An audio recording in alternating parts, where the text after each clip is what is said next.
हाँ जी दोस्तों, वाजिद भाई अपने दोस्त ने तो इन्होंने मैं सद्या मैं यार खलारा वाहवा पिया होया तू आकर मेरे नाल तैवां लवा। तो वाजिद भाई आए ने तो हुण अपने तैवां लवा रहे हैं। तो हुण आपां नूं टेंशन कोई नहीं हैगी। तो आप हुण बह के वाजिद की वीडियो बनानी तो वाजिद ने 5 मिनटां तैवां ला देनी, फिर आपां वेले हाँ। वाजिद भाई की हाल चाल है? ठीक हो? खैर खैरियत आ यार? तैवां लवा जा कर मेरे नाल, तो मैं कला तैवां ला ला ना थक जाना मैं। कोई मसला नहीं मियां साहब, हम तुम्हारे साथ हैं। ठीक हो गया वाजिद भाई, मेहरबानी। चल हिम्मत मार, हुण मिनट मार के ना काम मुका दे, ठीक है?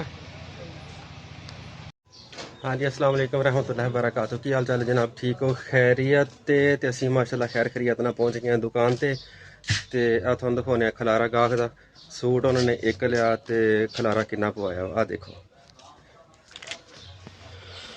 है जी, गाहक ने इन्ने सारे सूट खलाए ने, ए देखो।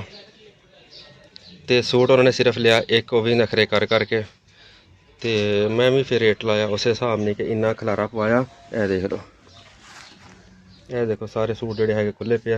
ਇਹ ਦੇਖੋ ਸਾਰਾ ਨਿਜ਼ਾਮ ਦਰਹਮ ਬਰਹਮ ਹੋਇਆ ਪਿਆ ਵਾ। ਇਹ ਹੈਗੀ ਜੀ ਮੀਆਂ ਸਾਹਿਬ ਦੀ ਦੁਕਾਨ ਤੇ ਇਹ ਹੈਗੀ ਆਪਣੇ ਰੋਜ਼ੀ ਰੋਟੀ ਦਾ ਅੱਡਾ। ਠੀਕ ਹੋ ਗਿਆ। ਤੇ ਇਹ ਹੁਣ ਤੈਵਾਂ ਲਾਉਂਦੇ ਆਪਾਂ ਅੱਲਾ ਦਾ ਨਾਮ ਲੈ ਕੇ। ਤੇ ਸ਼ਾਮ ਟਾਈਮ ਗਾਹਕ ਆਇਆ ਸੀਗਾ ਤੇ ਬਸ ਫਿਰ ਉਹ ਉਸੇ ਟਾਈਮ ਹੀ ਦੁਕਾਨ ਬੰਦ ਕੀਤੀ ਚਲੇ ਗਏ ਤੇ ਖਲਾਰਾ ਉੱਦਾਂ ਹੀ ਰਹਿ ਗਿਆ। ਤੇ ਹੁਣ ਤੈਵਾਂ ਲਾਉਂਦੇ ਆ, ਫਿਰ ਸਫਾਈ ਸਫੂਈ ਕਰਦੇ ਆ ਦੁਕਾਨ ਨੂੰ करके तो फिर अल्लाह का नाम लैके बने। वैसे ना अजकल काम शाम के मंदे लगे हुए हैं क्योंकि कणक की वाढ़ी हो रही है तो सारी आवाम उधर लगी हुई है। तो असी तो बस होने समझो कि जो नसीबंद है एक दो गाहक जो लागे ना तो वो वाला निज़ाम है। वैसे काम शाम अजकल नहीं है, बिल्कुल मंदा लगा हुआ तो इस गल माल शाल भी शार्ट है।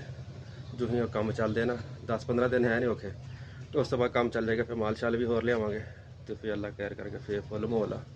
तो नाले दोस्तों को दिखावांगे माहौल ते ईद दियां वैरायटियां। तो जोड़े दोस्त ने भी कपड़े लेने होंगे तो आ जाए, वेलकम मियाँ कलीम क्लॉथ हाउस ते।